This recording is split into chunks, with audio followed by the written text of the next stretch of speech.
Warga sekitarnya menyebutnya rumah kentang. Dari dalamnya terdengar suara bluk-bluk seperti air mendidih. Bima pun melangkah mundur. Ada anak kecil di dalamnya. Matanya putih semua, kulitnya melepuh. Anak kecil itu berbisik lirih. Main sama aku, yuk. Mereka berlari ke pintu depan. Tapi begitu hendak membuka, pintu itu terkunci rapat. Dari lantai terdengar suara ketukan. Lalu retakan kayu, tangan-tangan kecil gosong muncul dari celah lantai, meraih kaki Mira. Namun yang paling mengerikan, jasadnya ditemukan di dalam kuali hitam itu. Rumah kentang. Inilah petaka, pesan tak kasat mata. Dan di sini gue Andini. Cuma di sini bayangan tak mau pergi. Dari situlah petaka mulai mengikuti.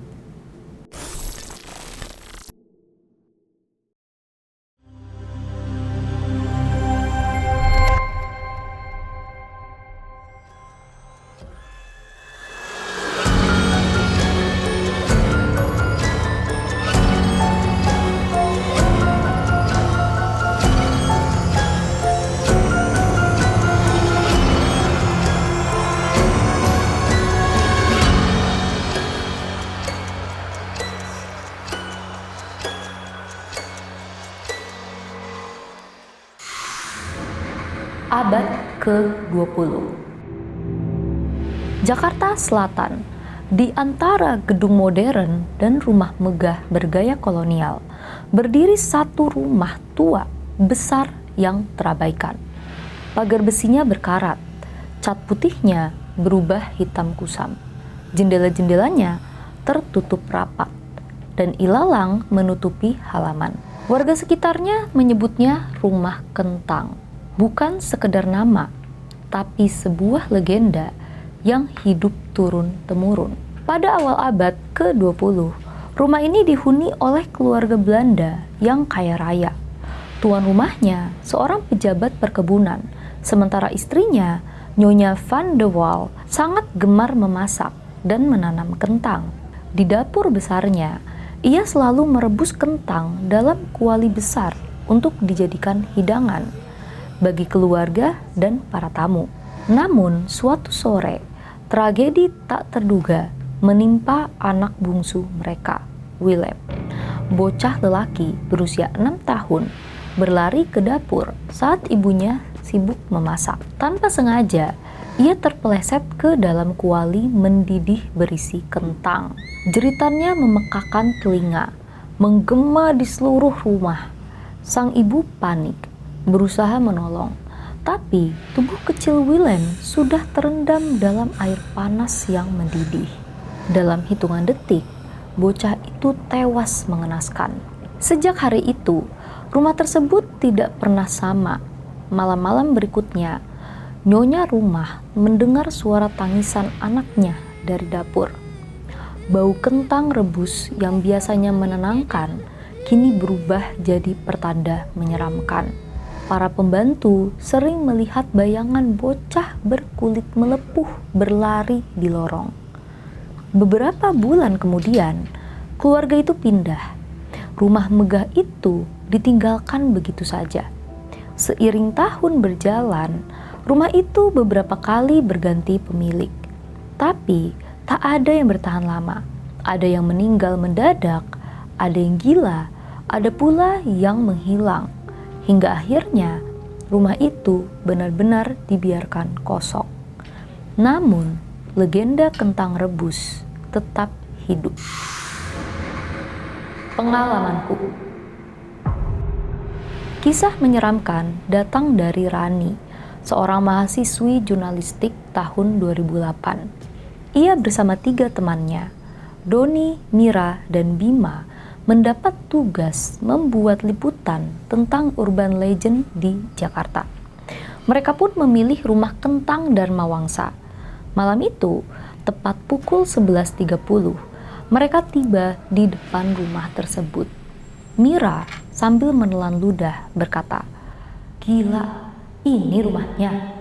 Gue pikir cuma cerita doang. Kok serem banget sih aslinya? Doni berusaha untuk santai. Justru makin keren buat tugas kita. Kalau cuma ngambil video dari luar, gak seru. Kita harus masuk. Bima dengan gelisah berkata, "Ran, gue beneran gak enak hati. Dari tadi di mobil aja, gue udah kecium bau kentang rebus. Lo nyium gak?" Rani sambil menghela nafas, menyalakan handycam. "Udahlah, kita cuma butuh footage sama testimoni pengalaman. Gak usah lama-lama. Jam 12 pas kita keluar." Dengan hati berdebar, mereka membuka pagar besi berkarat itu. Suaranya berdecit panjang, memecah kesunyian malam. Begitu melangkah ke halaman, udara terasa lebih dingin, menusuk tulang. Pas masuk ke dalam rumah, dan begitu pintu depan didorong, aroma kentang rebus menyambut tajam. Padahal, jelas rumah itu sudah bertahun-tahun kosong. Mira berkata sambil menutup hidung, "Astaga, beneran bau kentang. Padahal gak ada dapur yang nyala kan?" Rani pun menyorotkan senternya. "Rekam aja, justru ini bukti kalau cerita itu nyata." Ruang tamu gelap dan berdebu. Lantai kayunya berderit di setiap langkah. Di sudut ruangan, sebuah kursi goyang tua bergerak pelan. Tak ada angin. Bima pun berbisik, "Kalian lihat, kursinya goyang sendiri." Doni tersenyum tegang. "Haha, makin bagus buat video." Mereka melanjutkan ke lorong panjang yang menuju dapur. Di dinding, foto keluarga Belanda masih tergantung kusam. Matanya seolah mengikuti mereka. Tiba-tiba, suara tawa anak kecil terdengar. Samar bergema dari belakang. Mira pun bergetar. "Kalian dengar itu nggak? Suara anak kecil kan?"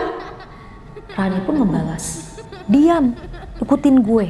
Suaranya dari arah dapur. Dapur dan kuali terkutuk. Begitu pintu dapur dibuka, udara panas menyeruak. Padahal seluruh ruangan lain terasa dingin. Di tengah dapur berdiri sebuah kuali besar berwarna hitam legam. Dari dalamnya terdengar suara blup-blup seperti air mendidih. Bima pun melangkah mundur. "Ran, jangan deketin. Sumpah ini gak beres." Tapi Doni malah melangkah maju. "Ini pasti rekayasa warga buat nakut-nakutin kita. Gue cek dulu." Ia pun mencondongkan wajah ke arah kuali. Seketika wajahnya pucat. Rani pun berubah panik. "Kenapa, Don?" Doni terisak. Lalu ia melangkah mundur. Ada anak kecil di dalamnya. Matanya putih semua. Kulitnya melepuh, kayak direbus." Belum sempat mereka bereaksi, dari kuali itu terdengar jeritan melengking, memekakkan telinga. Dapur bergetar, panci terguncang, seakan ada sesuatu berusaha keluar. Mereka berlari panik kembali ke dapur. Tapi kursi goyang tadi kini tidak kosong. Seorang anak kecil duduk di sana. Tubuhnya gosong, kulitnya melepuh. Cairan menetes dari wajahnya. Ia menoleh perlahan, menyeringai. Anak kecil itu berbisik lirih, "Main sama aku, yuk." Lampu senter Rani berkedip, lalu mati, gelap total. Kejaran arwah di dalam gelap. Suara tawa anak kecil terdengar dari segala arah. Tidak hanya satu, tapi banyak. Seperti ada puluhan anak berlari mengelilingi mereka. Mira pun menangis. "Tolong, gue gak kuat. Keluarin gue dari sini." Mereka berlari ke pintu depan. Tapi begitu hendak membuka, pintu itu terkunci rapat. Dari lantai terdengar suara ketukan.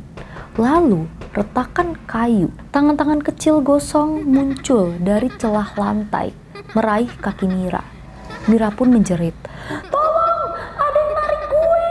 Rani dan Doni berusaha menariknya, tapi tangan-tangan itu terlalu kuat. Perlahan, tubuh Mira terseret ke lantai, ke dalam kegelapan. Bima langsung histeris. "Lari, jangan lihat ke belakang!" Akhirnya, Rani, Doni, dan Bima berhasil menerobos jendela samping. Mereka keluar dengan tubuh penuh luka goresan. Tapi Mira hilang. Keesokan harinya, polisi menemukan jasad Mira di dapur rumah Kentang. Tubuhnya penuh luka melepuh, seolah direbus dalam air mendidih. Namun, yang paling mengerikan, jasadnya ditemukan di dalam kuali hitam itu.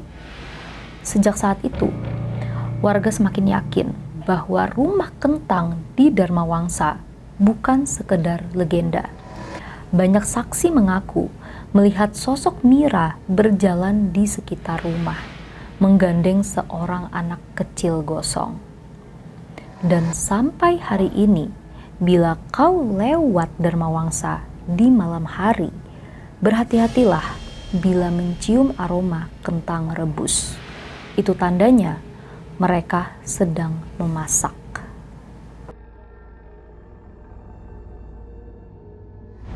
Rumah memang seharusnya menyimpan kehangatan, tapi tak ada kehangatan yang sebenar-benarnya hidup ketika setiap malam masih ada aroma kentang yang tak pernah mati. Tangis itu seolah terkunci di antara dinding yang membisu, sebuah ratapan yang tak lagi memiliki wajah. Pertanyaannya, ketika suara itu kembali terdengar dan aroma itu kian menyengat, apa yang sebenarnya sedang direbus? Ingatan masa lalu atau jiwa yang tak pernah diberi pulang?